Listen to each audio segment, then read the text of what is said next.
नमस्कार मंडळी, कसे आहात सगळे? मजेत ना? आणि मजेतच राहा. स्वारी निघालेली आहे केदारनाथसाठी. आणि पहिल्यांदा सामान बघा. पहिली अशी ट्रिप आहे जेव्हा एवढ्या बॅगा चालल्या आहेत, म्हणजे नाही तर ह्या दोनच असतात, बरोबर ना हॅरी? आमची आता रात्री 1ची ट्रेन आहे बोरिवलीवरून, आणि आम्ही पोचणार आहोत उद्या परवा सकाळी 7 वाजता डायरेक्ट हरिद्वारला. मी तरी खूप एक्सायटेड आहे. थोडी धुकधुक आहे, कारण की केदारनाथबद्दल बरंच काही ऐकून आहे ट्रॅव्हलच्या बाबतीत, तर म्हणून थोडंसं आहे, पण सगळं व्यवस्थित होईल. महादेव आपल्या सोबत नेहमी असतात. चला, मजा येईल.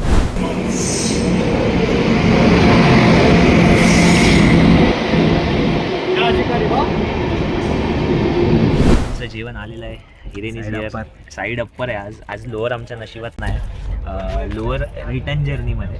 पण मला ना ही गोष्ट सांगायची सगळ्यांना की स्विगी, झोमॅटो हे जे ऑनलाईन फूड प्लॅटफॉर्म्स आहेत, त्यांनी इतकं आमच्यासारख्या ट्रॅव्हलरसाठी काम इझी केलं आहे ना, की आम्हाला जेवणाचं टेन्शनच नसतं.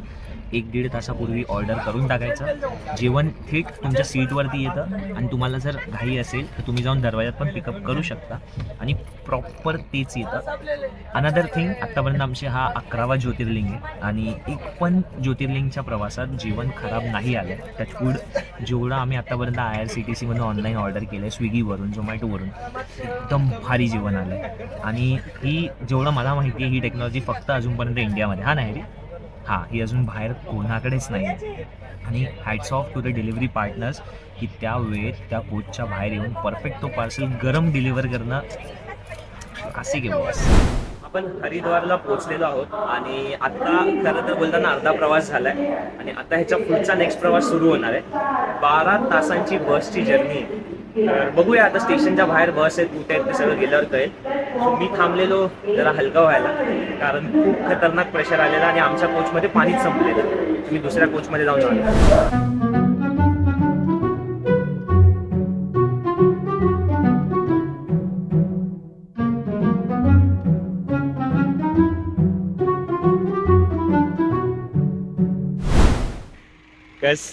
कसं आहे सांगतो भाई. सो गाईज, आम्ही आलोय, आणि ऋषिकेश क्रॉस केला आम्ही.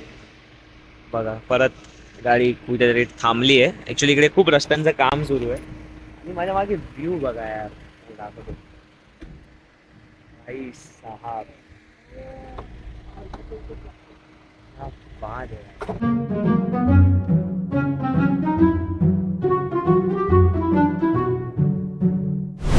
मंडळी, हिरेन माझी घेतोय, कारण माझी कंडिशन थोडीशी खराब आहे. मला असं वाटतं मला माउंटेन सिकनेस झालाय. म्हणजे ना मला थर्ड वॉमिटिंगला होत आहे, ना थर्ड वॉशरूमला होतं आहे, आणि आम्ही सकाळपासून काहीच खाल्लं नाही. तर त्यामुळे ना वेगच चाललंय माझ्या पोटामध्ये. आणि आता म्हणून आपला जो नेहमीचा फ्रेश लाईम सोडा मागवलाय, पण इथले काका बोलता रुको मैं उसमें आपको जलजीरा और जीरा डाल के देता हूँ, अच्छा रहेगा. मला देखते माझी हालत खराब नाही, पण इरिटेट झालंय. म्हणजे बोलताना की काय होतंय, धड ना डेकर येतोय ना पचतंय, असं झालंय. माझा हा हसतोय मला बघून, पण खरंच सांगतो, मला दाखवतो.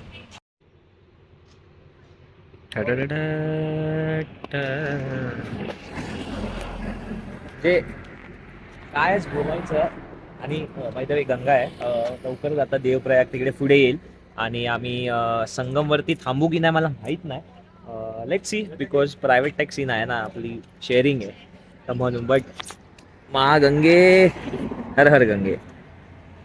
मला दाखवतो गंगेचं उगमस्थान, म्हणजे जिथेच देवप्रयागच्या संगममध्ये भागीरथी आणि अलकनंदा नद्या जिथे एकत्र येतात, तिथून गंगा फॉर्म होते, या तुम्हाला दाखवतो.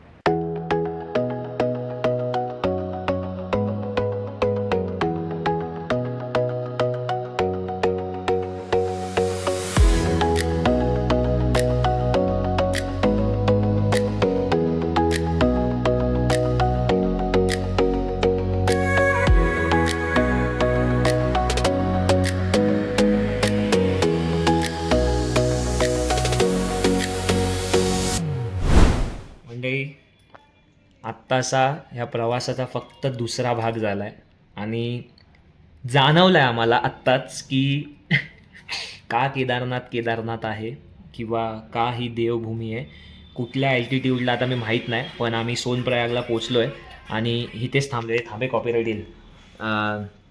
आम्ही सोनप्रयागला पोचलो आहे आणि आता इथेच एक साधा रूम घेतला आहे, कारण की संध्याकाळचे 5:30 वाजलेत आणि उद्या सकाळी 3 वाजता उठून आम्हाला निघायचं आहे. तर आणि रूम्स खतरनाक महाग आहेत भाई, 1500 2000. गौरीकुंडच्या मेन मार्केटमध्ये तर 2500च्या खाली रूम नाही आहेत आणि एका रात्रीसाठी एवढं देणं म्हणजे नॉट आर टाईप. आणि जे बेड वगैरे आहेत 200 रुपयाला, पण वॉशरूम वगैरे नाही आहेत आणि 48 तास मी आंघोळ नाही केली आहे. असं सांगू तुम्हाला माझं दुःख. जाऊ दे, आता 2 टास्क आहेत. एक तर पहिला फ्रेश व्हायचं आहे आणि दुसरं आता आम्हाला सगळ्या बॅग्स व्यवस्थित अरेंज करायच्या आहेत, कारण की हिरेनची ही बॅग वरती येणार आहे, ही माझी वरती येणार आहे आणि ह्या 2 बॅग बाहेर लॉकर रूम आहेत, त्या लॉकर रूममध्ये आम्ही ठेवून जाणार आहे. 100 रुपये 48 तासासाठी for 1 bag, which is not good, which is not bad actually. तर म्हणून मग बघूया, बॅगचं तर टेन्शन संपलं आहे, आता फक्त ती कशी हलकी करता येईल हे टेन्शन आहे. होईल, काही ना काहीतरी होईल. आम्ही पोचलो आहे सोनप्रयागला आणि थंडी तर आहे, खतरनाक थंडी आहे. म्हणजे तरी पण आम्हाला ना आता बॅगा वगैरे उघडायचा एवढा कंटाळा आला आहे ना, की अक्षरशः आम्ही असंच निघालो आहे. बोललं पहिला आधी खाऊन येऊया, मग एकदाच काहीतरी नंतरच बघू. 9 डिग्री टेम्परेचर आहे आणि खरंच फील होतं आहे, असं वाटतं अक्षरशः फ्रीजरमध्ये बसलो आहे. बट भूक एवढी लागली आणि कंटाळा एवढा आलेला ना, की आम्ही काहीच मफलर काढलेच नाही. बोललो पहिलं खाऊनच येऊया, मग काय ते.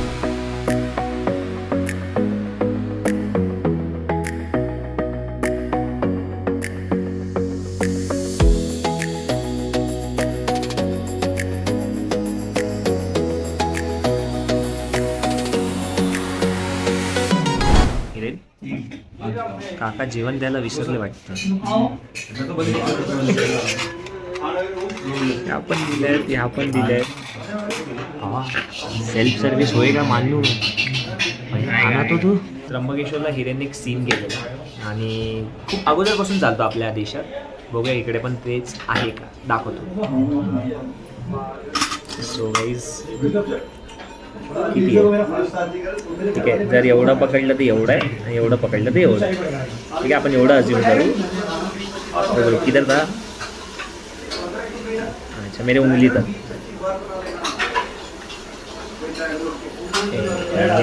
नाही भाई हे पुरा आहे.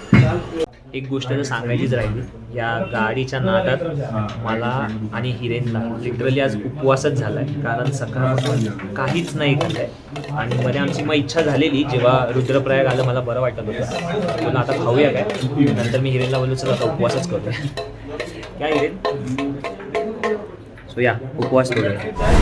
सुप्रभात मंडळी, तर आमची तयारी झालेली आणि सकाळचे आता ऑलमोस्ट 6 वाजत आलेत. येस 4 वाजल्यापासून उठलो आहे, पण इतकी भयंकर थंडी आहे. 8, 4, 5 डिग्रीचं टेम्परेचर आहे आणि त्याच्यात आमच्या गीझरने सुद्धा धोका दिला आहे. तो गीझर नव्हता, बॉयलर होता. ज्यांना माहिती आहे बॉयलरमध्ये पाणी तापायला खूप वेळ लागतं, तर आम्ही थंड पाण्याने अक्षरशः आंघोळ केली. मी हे बघा वॉर्मरच्या आतमध्ये मग परत एक स्वेटशर्ट आणि त्याच्यावरती जॅकेट घातलं आहे. सेम इज जीन्सच्या आतमध्ये वॉर्मर आणि अंडरवेअर. अरे भाई आता मस्त मास्क चढवूया, कारण की माझा ही नाकाची ही टिप आहे ना, हीच थंड पडते. सो बघूया, आता आपण निघतोय आपल्या 11व्या ज्योतिर्लिंगासाठी. Let's go. सो आम्ही आता निघालो आहे आणि रजिस्ट्रेशन करायचं आहे. बघा तिथे सोनप्रयाग पोलीस स्टेशन आहे, तर तिथे आपण आता रजिस्ट्रेशन करणार आहे. ऑनलाईन रजिस्ट्रेशन उत्तराखंडचा एक ॲप आहे, त्याचा मी स्क्रीनशॉट किंवा लिंक खाली टाकतो. सो तुम्ही त्याच्यावरतून ऑनलाईन रजिस्ट्रेशन करू शकता. 2 मिनिटात झाली एंट्री आणि आता आम्ही चाललो आहे टुवर्ड्स गौरीकुंड शेअर टॅक्सी, कारण की गौरीकुंडवरून ट्रेक सुरू होतो. Let's go. आज आम्ही शानपणा गेला आहे. आज पहिलेच फ्रंट सीट पकडली, कारण की इथून पण 30 किलोमीटर आहे, म्हणजे ऑलमोस्ट 45 मिनिट्स आहेत. म्हणून पहिलं हिरेनला बोललो फ्रंट सीट जो देतो त्यासोबत चल, पण मागे नको, आज चुकून पण मागे नको. सोनप्रयागवरून गौरीकुंडला जाण्यासाठी 50 रुपये पर पर्सनच्या शेअरिंग टॅक्सी असतात.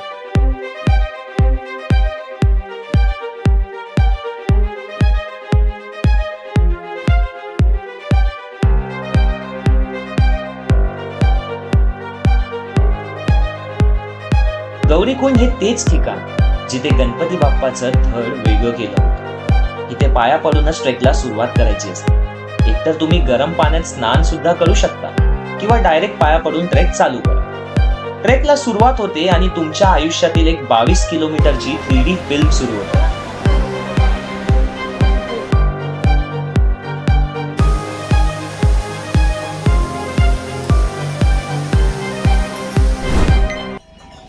तर आमची एक साधारणपणे 10 किलोमीटर 10 किलोमीटरचा ट्रेक झाला आहे. सकाळी 7:30ला सुरुवात केलेली आहे आणि आत्ता 10 वाजलेत. अजून बरंच जायचं आहे, फक्त 30%च झालं आहे. कमाल वेदर आहे, मध्येच थंडी आहे, मध्येच गरम आहे आणि येऊन जाऊन. पण खरंच सुरुवातीचा जो स्ट्रेच आहे तो इतका कठीण आहे, लिटरली 15-20 मिनिटांनी ब्रेक घ्यावाच लागतं असं झालं आहे. सो बघू, पण मजा येते. हिरेन पण दमला आहे. हिरेनला भूक लागली कारण की आम्ही 7 वाजता नाश्ता केला, त्यानंतर काहीच नाही खाल्लं आहे. तर जाऊन काहीतरी खाऊया पटकन. आता हा ट्रेक ह्याच्या रुद्र रूपात जाणार आहे. म्हणजे इथून आपण खाली जाऊन तिथे एक ब्रिज आहे या प्लास्टिकच्या मागे, तसं जाणार, मग तिकडून त्या पॉईंटला जाणार, तिकडून परत ह्या पॉईंटला जाणार आणि तिकडून असं करत समोर जेवढी तुम्हाला घरं दिसत आहेत सगळ्या घरांमध्ये आपण शिरणार.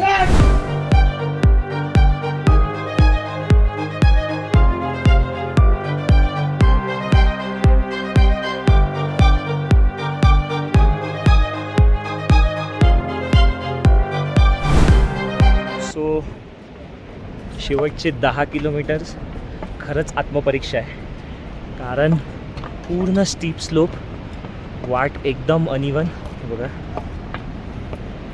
आणि हे सगळे 60-70 डिग्रीचे चढ आहेत. क्या बात. आणि अजून पूर्ण वरपर्यंत चढतच जायचं आहे.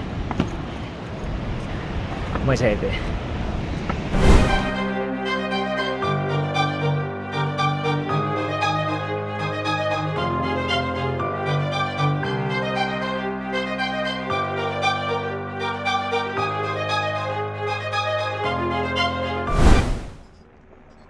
शेवटचे 6 किलोमीटर राहिलेत, पण जसं मी म्हटलेलं की शेवटचे 10 किलोमीटरचा जो पॅच इतका कठीण आहे, अक्षरशः वाट लागली आहे. आणि आता 6 किलोमीटरला पण 2 तास दाखवतात. आणि आता हळूहळू थंडी पण वाढेल कारण की ऑलमोस्ट 3:30 वाजून गेले. पण मजा येते कारण की समोर व्ह्यू बघा.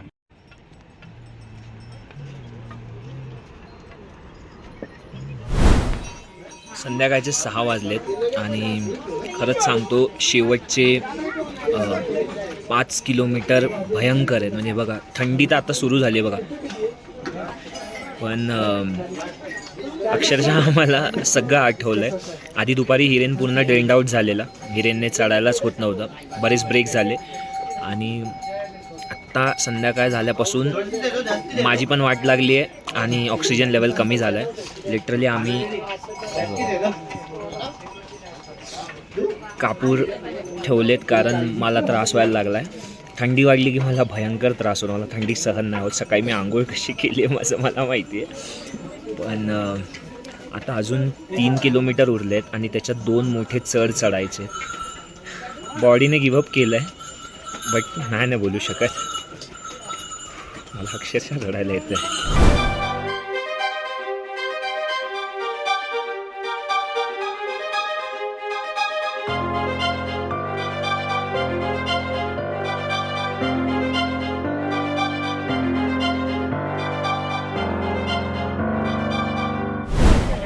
एवढा अट्टास, एवढा प्रवास फक्त ह्या गोष्टीसाठी.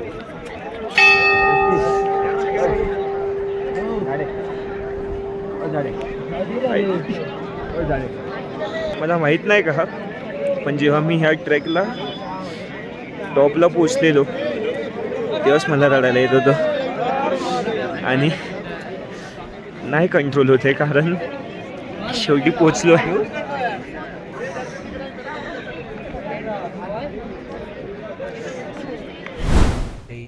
रात्रीचे 10 वाजलेत आणि इकडे टेम्परेचर -5 डिग्रीवरती गेलं आहे. आम्ही टेंट घेतला आहे कारण इथे रूम्स खूप महाग आहेत. 5,000, 6,000, 10,000. म्हणजे मी बोललो भाई कसं आहे, आणि जे 1000 1200 1500 ना तुम्ही राहू पण शकत नाही, अशा गोष्टी आहेत. तर म्हणून म्हटलं बाबा जाऊ दे, बजेट फ्रेंडली 800चा आपण टेंट घेऊ गपचूप, बाहेर सकाळी वॉशरूमचा काहीतरी जुगाड करू. तसं पण थंडीत इच्छा पण होत नाही जायची. जोक्स अपार्ट, मला टेंट दाखवतो. पहिली ट्रिप जिकडे आम्ही टेंटमध्ये झोपणार आहे. हिरेन ऑलरेडी गार आहे, कारण खूप थकला आहे तो. आज त्याची दुपार खूप स्पॉईल झाली आहे. अक्षरशः फक्त उलट्या करायचा बाकी होता तो.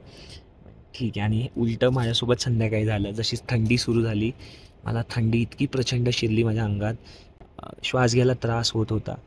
आणि तुमच्याशी बोलायचं कारणच हे आहे की हा अनुभव इथे शेअर नाही केला ना तर तो डोक्यातून निघून जाणार. मी आज खूप काही अनुभवलं. आपण बऱ्याच वेळ बऱ्याच गोष्टी करतो, पण काही गोष्टी आपण लपवून टाकतो. सो तसंच काहीतरी आहे. केदारनाथने मला एक गोष्ट शिकवली की पहिलं तर मला सांगायला आवडेल, केदारनाथ ही सोपी गोष्ट नाही आहे. म्हणजे जर तुम्ही खरंच ट्रेकने यायचा विचार करताय, किंवा मी असं म्हणेन जर तुम्हाला केदारनाथला यायचं आहे ना, तुमच्याकडे 3 गोष्टी हव्या. एक म्हणजे तुमचे दम आणि जिद्द की काही झालं तरी मी वर पोचणार. दुसरं म्हणजे पैसा, जो तुम्हाला हेलिकॉप्टरने घेऊन येईल. तिसरं म्हणजे कणखर दिल. कणखर दिल किंवा कणखर हृदय का, तर तिसरा ऑप्शन आहे तुम्ही घोड्याने येऊ शकता, किंवा ज्या पालख्या डोल्या आहेत तुम्ही त्याच्याने येऊ शकता. पण त्याच्यात शेवटी एक माणसाचा शारीरिक त्रास येतो आणि एका प्राण्याचा शारीरिक त्रास येतो. बऱ्याच गोष्टी आहेत, मला त्याच्यात नाही जायचं आहे. ते 22 किलोमीटरचे पहिले 12 किलोमीटर तुम्हाला काही नाही वाटत, तुम्ही अगदी आरामात असता. पण शेवटचे 10 किलोमीटर तुमची खऱ्या अर्थाने बोलतात ना पूर्ण परीक्षाच घेतात की ॲज अ माणूस म्हणून तुम्ही फिजिकली, मेंटली आणि इमोशनली किती स्ट्रॉंग आहात. खरंच खूप खूप काही मी अनुभवलं आज ह्या गेल्या 13 तासात. कारण की सकाळी 7:30ला आम्ही निघालेलो आणि इथे साधारणपणे 8-8:30ला आम्ही पोचलो. तर 13 तास झाले. 13 तास फक्त चढत होतो आणि चढत होतो. ही केदारनाथची खरी रिॲलिटी आहे. केदारनाथची मला अजून एक गोष्ट सांगायला आवडेल की माहिती नाही का, पण काहीतरी खरंच इथल्या वास्तूमध्ये, या डोंगरांमध्ये जादू आहे. इतक्या थंडीत, इतक्या शारीरिकपणे थकलेले असताना सुद्धा तुम्ही त्या जिद्दीने जे वर चालत राहता ना, त्या देवाला पाहण्यासाठी, त्या देवाला बघण्यासाठी, हे सुख वेगळं आहे. म्हणजे मी आजपर्यंत एक असा व्यक्ती होतो की जो देवाला आनंदाने भेटायचा. मला असं वाटतं नेहमी की तुम्ही देवाला आनंदी होऊनच भेटलं पाहिजे. तुम्ही त्यांच्याकडे रडणारे चेहरे घेऊन किंवा असं काहीतरी मागणारे हात घेऊन नाही गेलं पाहिजे. त्याला तुम्ही आनंदाने भेटा. त्याला सांगा की काय करायचं आहे ते कर, काय द्यायचं आहे ते दे. मग त्रास असेल किंवा आनंद असेल, मला सगळं मान्य आहे. हा आनंद मला त्यासमोर न्यायला आवडतो. पण आज माहीत नाही काय झालं मला. म्हणजे मी ना, जेव्हा मला अजून आठवत आहे, जेव्हा ते शेवटचे 5 किलोमीटरमधले फक्त 1 किलोमीटर झालेलं आणि मी खूप थकलेलो, मला मम्मीचा फोन आला. आणि मम्मीशी फोनवर बोलताना की मम्मी खूप कठीण आहे, वाट लागली आहे, दमलो आहे, आपसूक रडू आलं. पहिल्यांदा तिथे इमोशनल झालो. बोललो ठीक आहे, ते एक असतं ना, आई नाही होत आहे, थकलो आहे, तसं मला फिलिंग. मी मला ते असेल. वरती आलो मी आणि हिरेन चहा पियत होतो. परत अचानक काहीतरी हिट झालं आणि मी तिथे रडायला लागलो. हिरेन पण बोलतोय काय झालं. मला नाही कळत आहे बाबा काय होतंय, मला नुसतं रडायलाच येतंय केदारनाथ इमॅजिन करून. आणि जेव्हा मी वर त्या मंदिराजवळ पोचलो ना, मी अक्षरशः 5-10 मिनटं पण स्वतःला होल्ड करू शकलो नाही. मी ते मंदिर पाहिलं, मी ती थंडी अनुभवली. फक्त त्या मंदिराकडे टक लावून बघत बसलेलो आणि I just broke it up. मी गणपती बाप्पाचा खूप मोठा भक्त आहे. मी आयुष्यात कधी महादेवांना एवढं मानलं पण नव्हतं किंवा मी कधी त्यांची एवढी पूजा प्रार्थना पण केली नव्हती. पण शेवटी सगळी त्यांचीच इच्छा. ते बोलतात ना गॉड्स प्लॅन. सो पण मी स्वतःला खूप भाग्यवान समजतो, मला ही गोष्ट एवढ्या कमी वयात करायला भेटली. आणि मला एक गोष्ट तुम्हाला सगळ्यांना सांगायला आवडेल की ह्याच्यातून ना मी खूप चांगली गोष्ट शिकलो आज की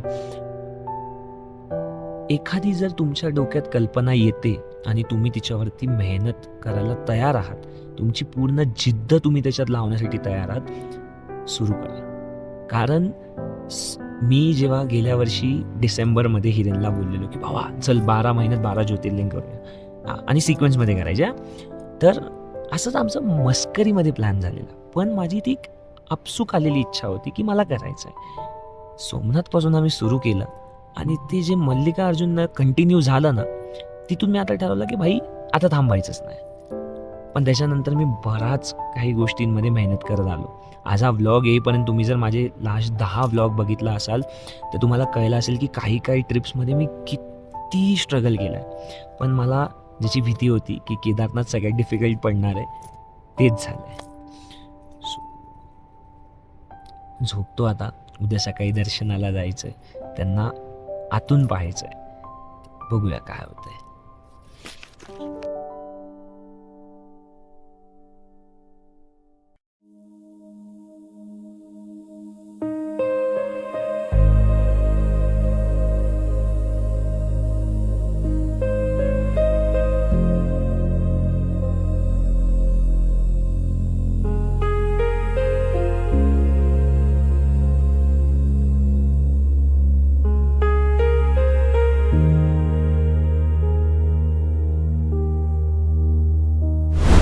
तिकडे रांगेत थांबलाय आणि मी जरा ऊन शेकतोय.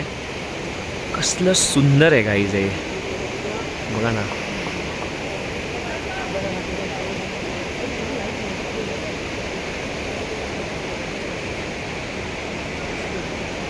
म्हणजे जेवढं कौतुक करू ना तेवढं कमीच आहे यार.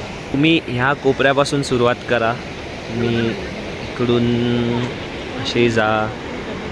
इकडे मंदाकिनी नदी आहे, ती वरून त्या डोंगरातून येते आणि ती अशीच पुढे जाते खाली. आणि ते बघा, म्हणजे काय बोलणार यार.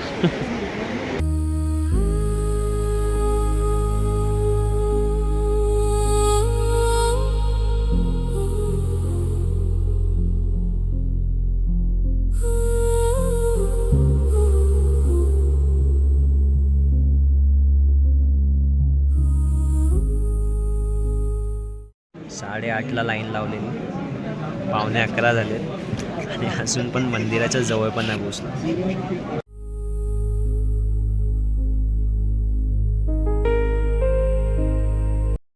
स्टोरीमध्ये एक ट्विस्ट आणि भारी ट्विस्ट आहे. सकाळी 8ला लाईन लावलेली, 12:30 वाजले. मंदिरापासून इतकं जवळ, पण आता पुढचे 2 तास मंदिर बंद आहे आणि इथेच बसलोय. नशीब सावली तरी आहे, ऊन असतं तरी ठीक होतं. काय खरं नाही. हिरेनला बघा, हिरेन कसं वाटतं. आणि आम्ही 2 मित्र बनवले तिकडे. मॅटर दादा तुझं नाव सांग ना. अजित. रवी. मॅटर अजित. सो सकाळपासून हे लोक आमच्या सोबतच आहेत, आम्ही मजा मस्ती करतोय. बघू आता 1:45 झालाय, बोलतायत 2 तासात उघडेल किंवा 2:30ला पण उघडेल. काय टाइमपास आहे बसून काय. हर हर महादेव, हर हर महादेव, बम बम भोले, हर हर महादेव, बम बम भोले. फायनली 3:30ला दर्शन सुरू झालं आणि मी 5 वाजता दर्शन घेऊन बाहेर आलो. आपल्या महाराष्ट्राची शान, आपली टोपी एकदम गर्वाने मिरवली. आजपर्यंत एकही ज्योतिर्लिंग असं नाहीये जिकडे महादेव यांनी आमची परीक्षा घेतली नसेल. केदारनाथ तर सगळ्यात कठीण परीक्षा होती.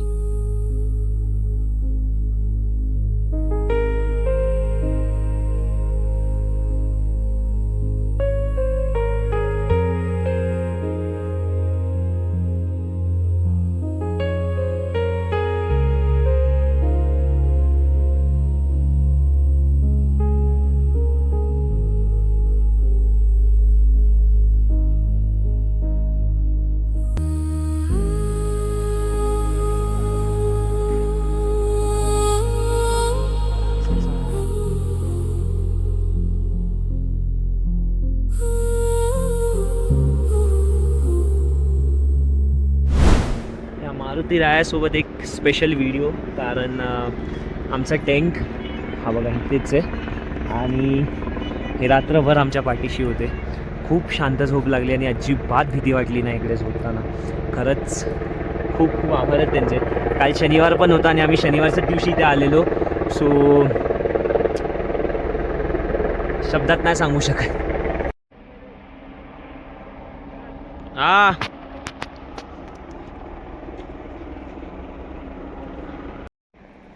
तर मंडळी, हा आमचा हेलिपॅड. तिकडून असा आपण चालत येतो. महापलीकडे याला ब्रिज आणि हे समोरच जे तुम्हाला रूमसारखे दिसत आहेत, इथून खालूनच लाईन सुरू होते दर्शनासाठी. आणि ह्या सगळ्यापासून असं चालत येऊन एकदम जवळ हा आपला टेंट आणि हे आपले मारुती राया. वा वा वा वा.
तिथे होतो त्या डोंगरांवरती, तेवढा खाली आलो आहे. जे लिटरली ना, हाच तो पॉइंट आहे, हा ब्रिजवालाच, की जिथून खरा क्लायमॅक्स सुरू होतो पुढच्या 10 किलोमीटरचा. आम्हाला चढताना वाटलेलं की 12 किलोमीटर सहज आलो आहे. आता कायच टेन्शन. त्या दिवशी पण ह्याच टायमिंगला पोचलेलो, 7:30ला निघालो, 10:30ला इथे पोचलेलो. आणि आता वाटलं की बस 3:30 पर्यंत पोचू. पण इथून जी खरी चढाई सुरू होते म्हणजे देर आहे पण दुरुस्त आहे. काय रूम भेटला यार. म्हणजे बघा ना, काय काय वा वा वा वा वा. सो आम्ही सोनप्रयागला परत आलो आहे आणि आता उद्या सकाळी इकडून आम्ही जाणार बद्रीनाथला. आता वाजले संध्याकाळचे 4. मी 2:30 वाजता खाली पोचलो, पण आता जेवून बिवून एकदाच रूमवरती आलो. पायांचे फार तुकडे पडले, इतकी म्हणजे काफ्स आणि ढोपरं अशी बर्फाने नाही पण चालून चालून गोठली आहेत असं झालं आहे. आणि हा तोच हॉटेल आहे जिथे आम्ही पहिल्या दिवशी आलो तेव्हा राहिलेलो. सो त्याने आम्हाला सेम प्राईजमध्ये आता डबल बेडचा रूम दिला यार. क्या बात आहे. म्हणजे देवच पावला. बिकॉज खालचा जो रूम होता तो तुम्ही पाहिलाच होता, खूपच अनकम्फर्टेबल आणि असा विचित्र होता. पण हा देवाच्या कृपेने चांगला भेटला आहे. आता सगळ्यात पहिलं काम आहे आंघोळ. येस. आमच्या बॅग्स इकडेच होत्या, म्हणजे नॉट हॉटेलमध्ये, हॉटेलच्या खाली क्लॉक रूम असतात. तर ही बॅगचं बरंच सामान मी हिच्यात टाकलेलं आणि फक्त ती बॅग घेऊन गेलेलो. अँड ट्रस्ट मी गाईज, इथली लोकं इतकी चांगली आहेत. म्हणजे मला खूप टेन्शन होतं कारण की माझ्या बॅगेत लॅपटॉप होता. And it is safe and sound. Miracle. तर चला मंडळी, आता आपण निघतोय. Bye bye to this amazing hotel. कारण चेकआउटची वेळ झाली आहे, सकाळचे 6:30 वाजलेत आणि बाहेर एवढी थंडी नाही आहे हिरेन. मे बी मी एवढा पॅक झालं म्हणून असं वाटत असेल. पण चला आता आपण निघतोय बद्रीनाथसाठी. So bags are pack. इथून 500 मीटरवरती डेपो आहे. आता आपण चालत जाणार, बस पकडणार आणि परत 10 तासाचा प्रवास करून जाणार बद्रीनाथला. चला. आम्ही या हॉटेल योगीमध्ये थांबलेलो. मस्त प्लेस आहे, समोरच डोंगर आहे. म्हणजे मेक शुअर की तुम्ही ट्रॉलीवाल्या बॅग घेऊन या इकडे, कारण इकडे 2-3 असे बाजूबाजूला चालावं लागतं. म्हणजे सोनप्रयाग टू बस पकडायला सीतापूरला जावं लागतं आणि मला टॅक्सीज नाही भेटणार. आम्ही चालत चाललो आहे. सो म्हणून जर ट्रॉलीवाली बॅग असेल तर it will be really good, नाहीतर मग चालायला तयार राहा. 600 रुपयामध्ये तुम्हाला केदारनाथवरून बद्रीनाथसाठी बस भेटते.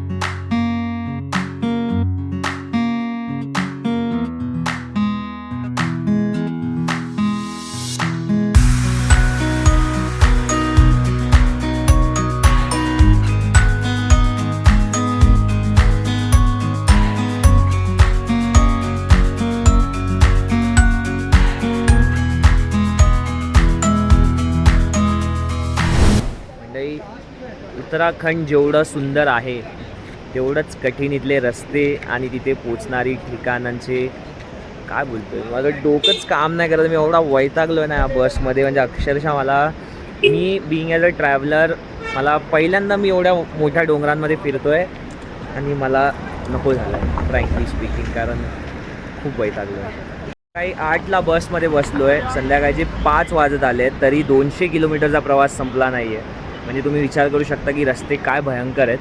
हा मागचा पूर्ण डोंगर उतरून खाली आलो आहे आणि आता बहुतेक हा परत वर चढायचा आहे काय मला माहीत नाही, पण मला अक्षरशः म्हणजे खवळतं आहे, मळमळतं आहे, झळझळतं आहे, काय होतं आहे काहीच कळत नाही. लिटरली वैताग आला आहे. आणि असं झालं आहे ना, परत जसं मला केदारनाथला पोचताना झालेलं की कधी एकदा रूमवरती जाऊन बस आडवा पडतो आहे. संध्याकाळचे 6 वाजलेत आणि कुठेतरी थांबलो आहे आम्ही, कारण बसची लाईट नाही पेटत आहे.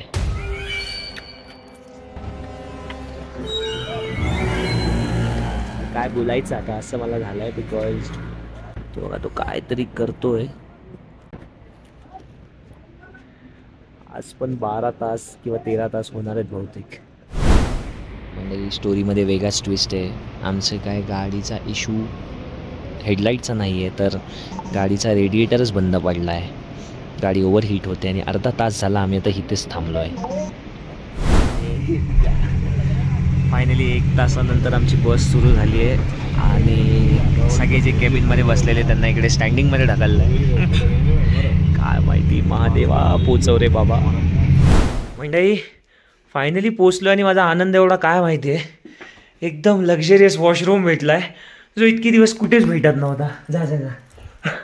आणि आम्ही ॲक्च्युली इथे हां इथे थंडा बहुत अरे काहीच मायनसमध्ये इकडे पण टेम्परेचर आहे. सो आम्ही इकडे ॲक्च्युली 2 दिवस राहणार आहे बद्रीनाथला. 2 दिवस म्हणजे आजचा एक दिवस, म्हणजे आत्ता रात्र आणि उद्याची एक रात्र.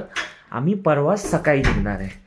तर त्यामुळे मी बोललो हा रूम जसाच मी बघितला ना, बोललो 1000 रुपयामध्ये वर्थ इट आहे, घेतो. कारण काम पण होईल, आराम पण भेटेल आणि वॉशरूम चांगला आहे. त्रास झाला ट्रॅव्हलमध्ये, पण देवाच्या कृपेने रूम चांगला मिळाला. क्या बात आहे. हा आमचा पोलार बेर बघा, इथे सगळ्यात जास्त थंडी मला लागते आणि हा डबल टेबल ब्लँकेट घेऊन झोपलाय.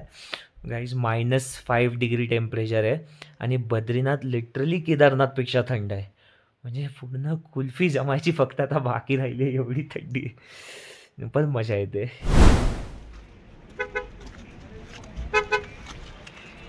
मंडळी वेलकम टू बद्रीनाथ. आणि थंडी भयंकर आहे इकडे, म्हणजे केदारनाथपेक्षा थंडी आहे. अक्षरशः मास्क, ग्लव्स, टोपी सगळं घालून पण हालत खराब आहे. बघूया आता आम्ही निघालो नाश्ता करायला, कारण भूक लागली आहे खूप. काय कमाल व्ह्यू आहे अरे बघा.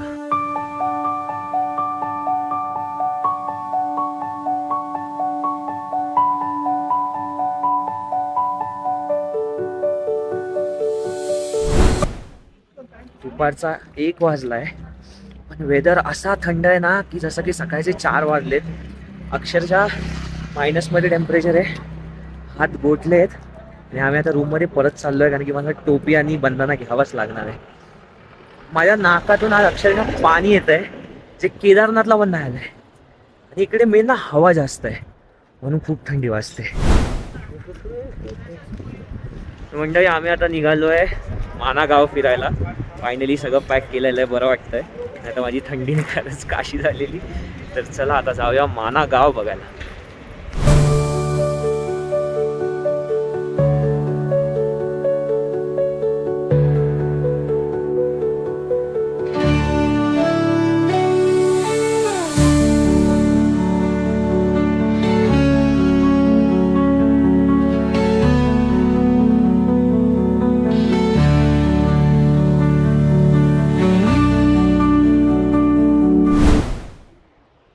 म्हणजे आम्ही जस्ट मानाला पोहोचलोय आणि फक्त मानाच्या एंट्रन्सची सुंदरता बघा काय.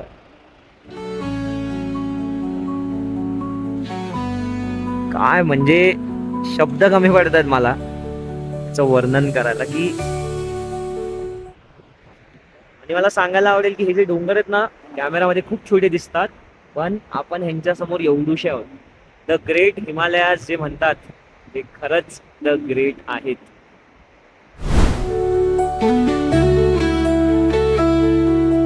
ही शेती नाही, कुठलं काहीच बिझनेस नाही. Everything on local tourism.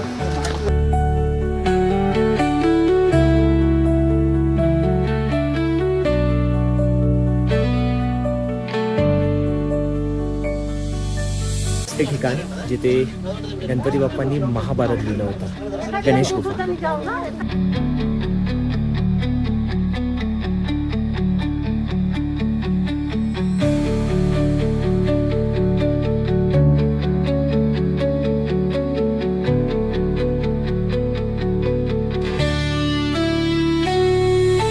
Vedvyas यांनी त्यांच्या गुफेत 4 वेद 18 पुराण सुद्धा इथेच लिहिले.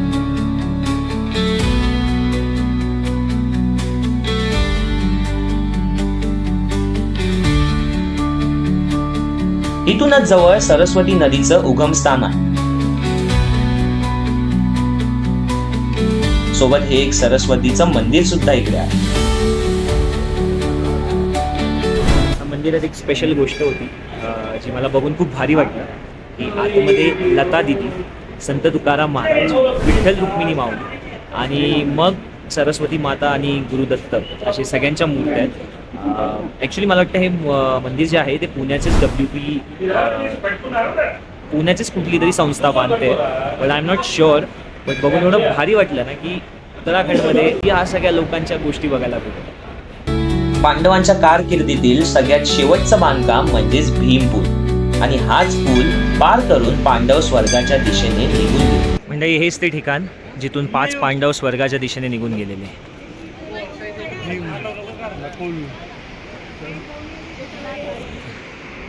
ही सरस्वती नदी.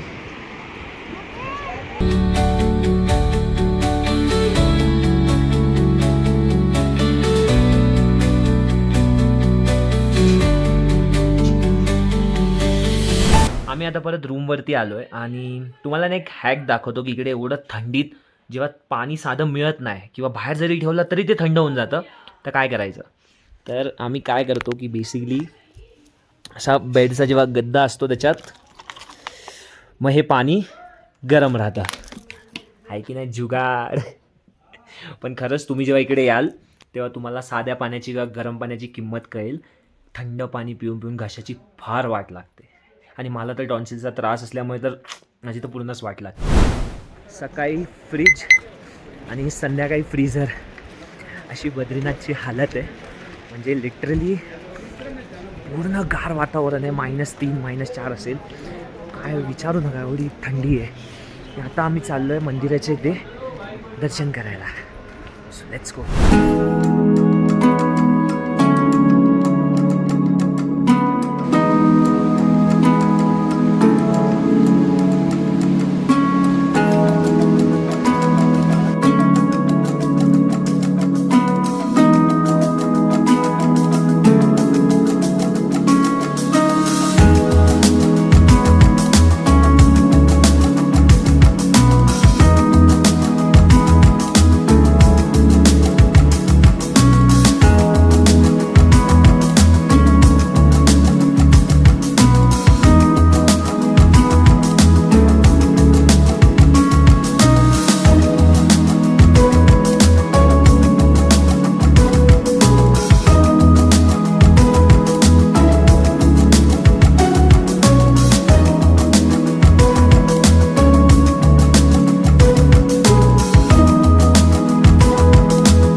मॉर्निंग मंडळी. आम्ही आता आहोत ऋषिकेशमध्ये आणि आज ऋषिकेशच्या पहिल्याच दिवशी आपण चाललोय रिव्हर राफ्टिंगसाठी.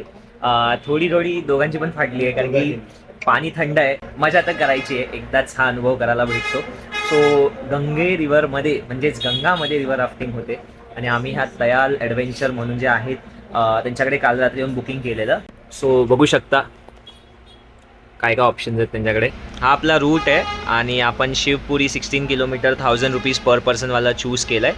तर आम्हाला आता ते घेऊन जाणार आहेत इथून लक्ष्मण पूल नाही पूल कोणचा आहे हां लक्ष्मण झुलाला घेऊन जाणार आहेत आणि मग तिथून आम्ही जाणार शिवपुरीला.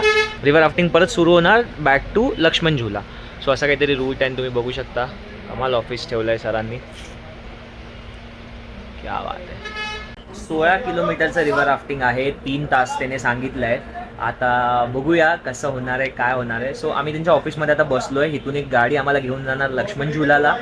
तिथे लॉकर्समध्ये आम्ही बॅग ठेवणार चेंज करणार आणि ती गाडी मग आम्हाला घेऊन जाणार शिवपुरीला टॉपला आणि मग शिवपुरीवरून परत आपण खाली येणार लक्ष्मण झुलाला रिव्हर राफ्टिंग करणार. सो असा काहीतरी प्लॅन आहे. लेट्स सी बघूया कसा एक्सपिरियन्स आहे यांच्यासोबत मी तुम्हाला सांगतो आणि जर तुम्हाला मग यायचं असेल तर मग रेफरन्स पण देतो.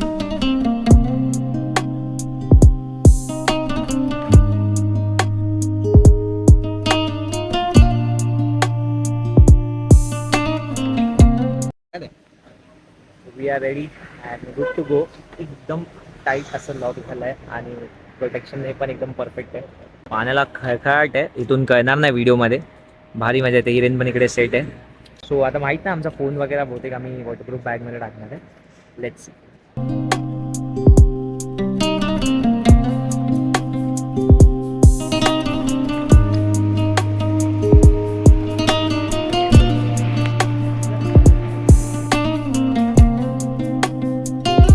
चलो गुड जा भाई रे. ओहो जा रे भाई. चलो भाई चलो ये रे चलो चल चलो दोस्त. चलो इधर देखो बेटे की तरफ. बोलो गंगे मैया की जय. एक नंबर. बोलेंगे हर हर महादेव. डर के आगे जीत है. बोलो गंगे मैया की जय. चलो चलाओ फॉरवर्ड करो एक साथ दम लगा दो.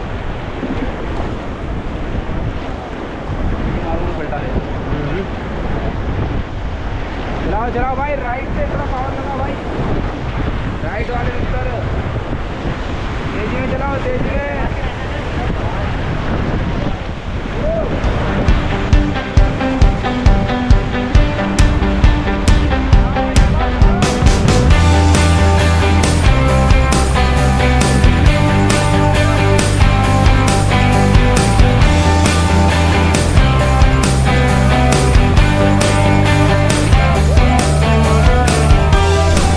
तुम्हारा सबसे बड़ा रैपिड. इस रैपिड का नाम है गोल्फ कोर्स. तो रेडी है सब लोग? तो एक बार बोल दो डर के आगे जीत है.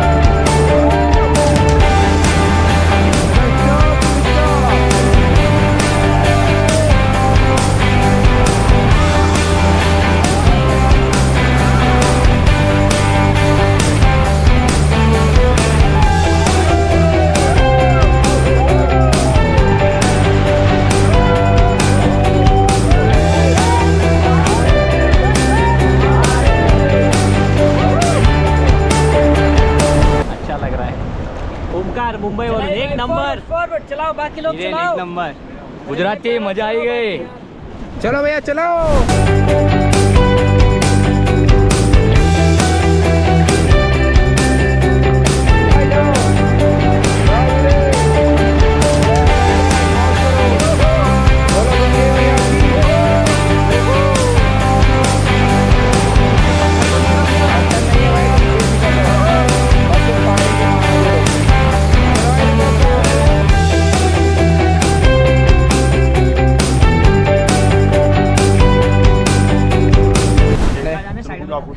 चलो भाई रेडी, चलो भाई 1 2 3 गुड जॉब पीछे बस. आम्हाला सांगितलं होतं की ही रशी सोडू नका, नदीचा बहाव खूप तेज आहे, तुम्हाला कळणार सुद्धा नाही तुम्ही कधी वाहून जाल.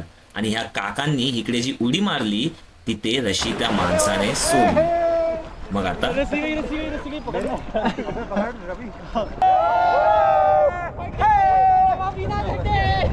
चलो बोलो हेल्प हेल्प चिल्लाओ. चलो भाई से पकड़ ले दोस्त. आगे आगे आगे लेवल है पकड़.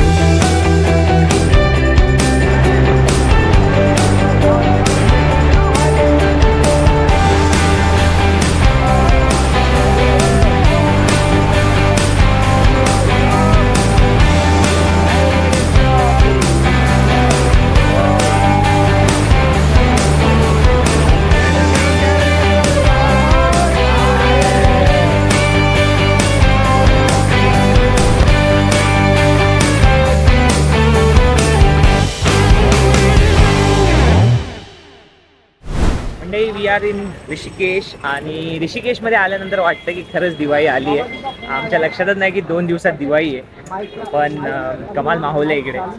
आणि फायनली स्वेटर, टोपी, जॅकेट, स्कार्फ सगळं उतरलं आहे, कारण इथला टेम्परेचर मुंबईचं आहे. सो आता आम्ही चाललो आहे गंगा आरती बघायला. लेट्स सी बघायला भेटते की मिस होते.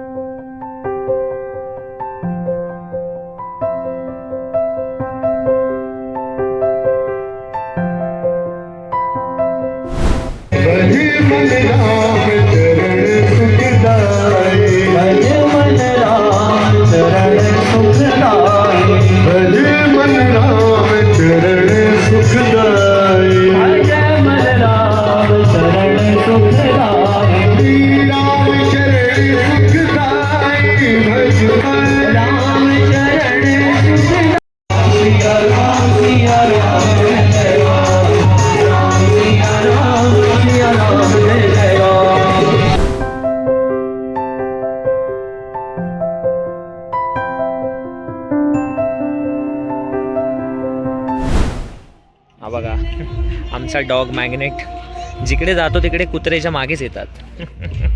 म्हणजे गेली 2.5 तास मी ह्या गंगा घाटवरती, त्रिवेणी घाटवरती गंगेच्या बाजूला बसलो आहे आणि खूप वेगळा माहोल आहे. मी नाही सांगू शकत की काय अनुभवलं आहे मी ते. म्हणजे मी लोकांची भक्ती पाहिली आहे, श्रद्धा पाहिली आहे, वेळेपण पाहिलं आहे, आरती पाहिली आहे. म्हणजे मला समजत नाही, मी खूप वेगळ्या विचारांचा त्या बाबतीत. मी खूप एक वेगळं वादळ त्या गोष्टींचा आतमध्ये घेऊन चालतो. माझा मुळात तो मुद्दाच नाही आहे. माझा स्वतःबद्दल मला बोलायला आवडेल इथे की ह्या ट्रिपने, म्हणजे हिरेन तर गेले 2.5 तास इकडे होता, मी तिकडे होतो, असं आम्ही दोघांनी फक्त एकांत जगला आहे. ह्या ट्रिपचे ऑलमोस्ट 80% झाले आहेत आणि असं काहीतरी इकडे शिकलो आहे ना. ही ट्रिप माझ्यासाठी एक स्पिरिच्युअल जर्नी होती, जिथे मी खूप स्पिरिच्युअली स्वतःला शोधलं, पाहिलं आणि माझ्यातला एक फक्त वेडेपणा मी अनुभवला.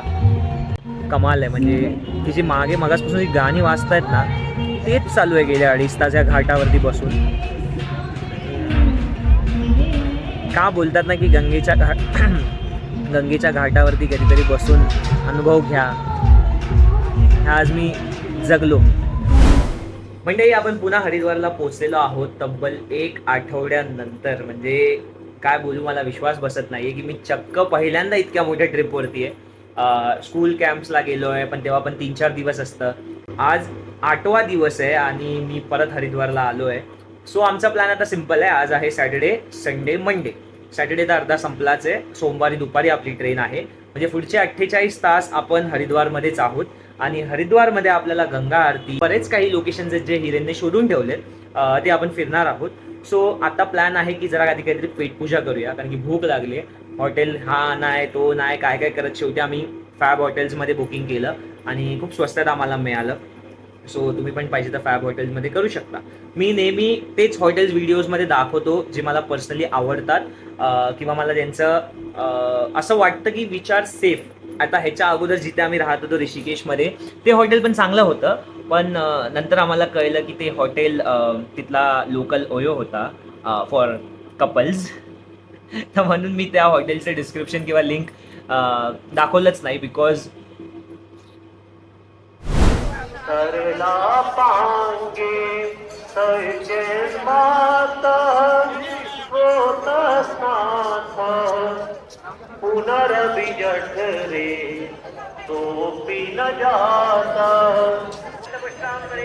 ईश्वरीं सर्वभूतानां तादेहो पप्पये श्रियां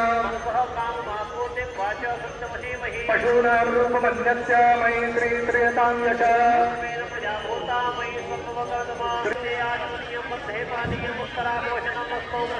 मुखपृच्छादनार्थे जलं समर्पयामि करोतु. 5 वाजता जाऊन जागा पकडा. आरती 6:30ला सुरू होते आणि अशी तुफान गर्दी असते. कमाल असा एक्सपिरियन्स होता. खरंच एक वेगळीच वाईब.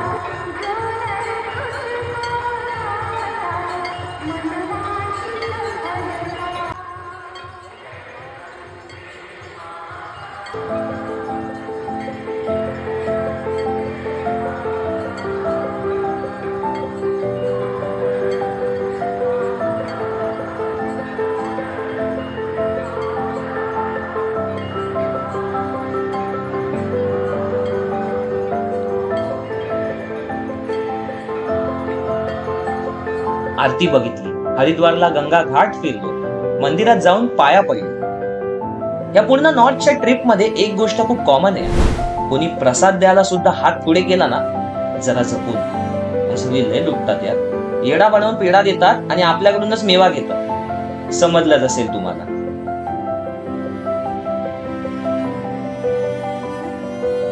Bye bye bye. दिवाळीचा माहोल आहे. झगमग झगमग, नुसती झगमग. क्या बात आहे, क्या बात आहे. तरी आज 1 आठवड्यानंतर आम्हाला हे रिअलाइज होतं की दिवाळी सुरू झाली आहे. कारण ऋषिकेशला आलो तेव्हा पण कमी होतं, पण इथे वाटतंय बाबा की हो दिवाळी आली आहे. आणि दिवाळीचा उद्या पहिला दिवस आहे. आमची ट्रेन उद्या आहे, बिकॉज आम्हाला तिकीट्सच भेटले नव्हते. ठीक आहे, चालतंय. जी अवस्था काशीला झालेली आज सुद्धा तीच अवस्था आहे. हिरेन जरा पलट. हिरेन बॅग घेऊन आलेला रिकामी, आणि हिरेनची बॅग बघा. म्हणजे इतक्या लोकांची शॉपिंग आणि इतक्या लोकांचे गिफ्ट्स आणि काय आणि काय आणि काय नाही घेतलं आहे आम्ही, असं झालं आहे.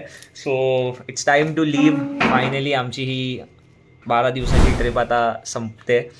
आणि स्टेशनपासून जवळच आमचं हे हॉटेल आहे. This is Fab hotel, Fab Prem Bihari in Haridwar.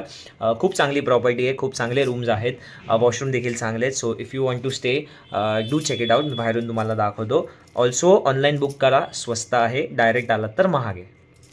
अशा प्रकारे माझ्या आयुष्यातील सगळ्यात मोठी 15 दिवसाची trip comes to an end. थांबा, अजून आपली सिरीज संपली नाहीये.